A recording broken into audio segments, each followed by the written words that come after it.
ফুলকপি, নতুন আলু ও টমেটো দিয়ে কাতল মাছের ঝোল রেসিপি শেয়ার করছি। আশা করি রেসিপিটি আপনাদের ভালো লাগবে।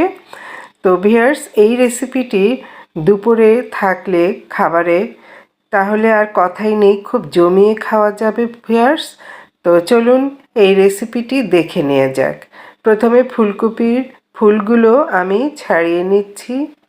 যে পরিমাণে আমি ফুলকপিগুলো নেব তরকারির জন্য সেইটুকু আমি কেটে নিচ্ছি। কেটে ধুয়ে পানি ঝরিয়ে এবার ভেজে নিচ্ছি।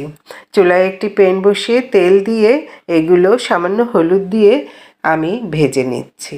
ভাজা হয়ে গেলে ফুলকপি দিয়ে দিলাম আলু। আলুটাও ভেজে নিব।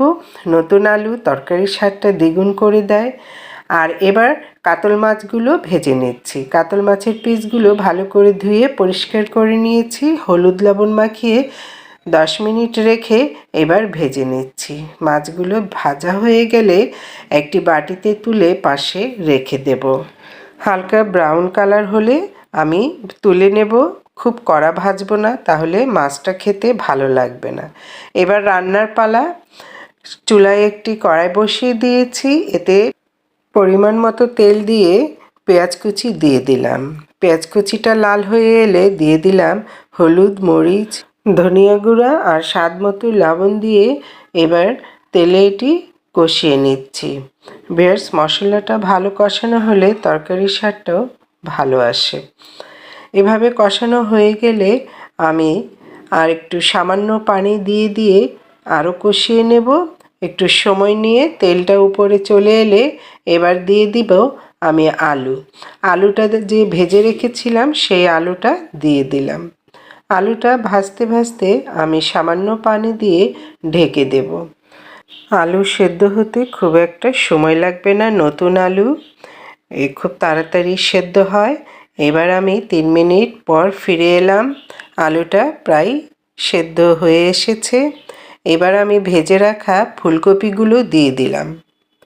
ফুলকপিগুলো আলুর সাথে সামান্য কিছু সময় নেড়েচেড়ে মশলার সঙ্গে মিশিয়ে আবারও ঢেকে দিলাম। এবার 2-1 মিনিট পর ফিরে এলাম। মাছগুলো দিয়ে দিলাম, ভাজা মাছগুলো। মাছ ভাজাগুলো দেওয়ার পর টমেটো দিয়ে দিলাম।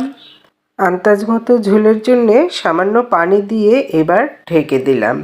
বলক চলে এলে আমি ঢাকটা খুলে দিলাম। দেখুন, খুব সুন্দর বলক চলে এসেছে, তেলও উপরে ভেসে এসেছে। এবার দিয়ে দিলাম কাঁচামরিচ ফালি, ধনিয়া পাতা কুচি এবং পেঁয়াজ পাতা কুচি। ভিডিওটি ভালো লাগলে পেজটি ফলো দিয়ে লাইক কমেন্ট করে দিবেন। কে কোথা থেকে দেখছেন জানাবেন। আর যারা ইউটিউব চ্যানেল থেকে দেখছেন তারা চ্যানেলটি সাবস্ক্রাইব করে পাশে থাকা বেল আইকনটি প্রেস করে দেবেন। কিছুক্ষণ আমি অল্প আঁচে রেখে এবার একটি ডিশে সার্ভ করে নিচ্ছি। দেখলেন তো ভিউয়ার্স, খুব দারুণ মজার নতুন আলু, ফুলকপি, টমেটো দিয়ে কাতল মাছের ঝোল। আপনারাও বাসায় ট্রাই করবেন। শীতের দিনের ধোয়া ওঠা গরম ভাতের সাথে এই তরকারিটা জমিয়ে খাওয়া যাবে। ভিউয়ার্স, আবার দেখা হবে পরবর্তী রেসিপিতে। সেই পর্যন্ত আপনারা ভালো থাকুন, সুস্থ থাকুন। আসসালামু আলাইকুম, আল্লাহ হাফেজ।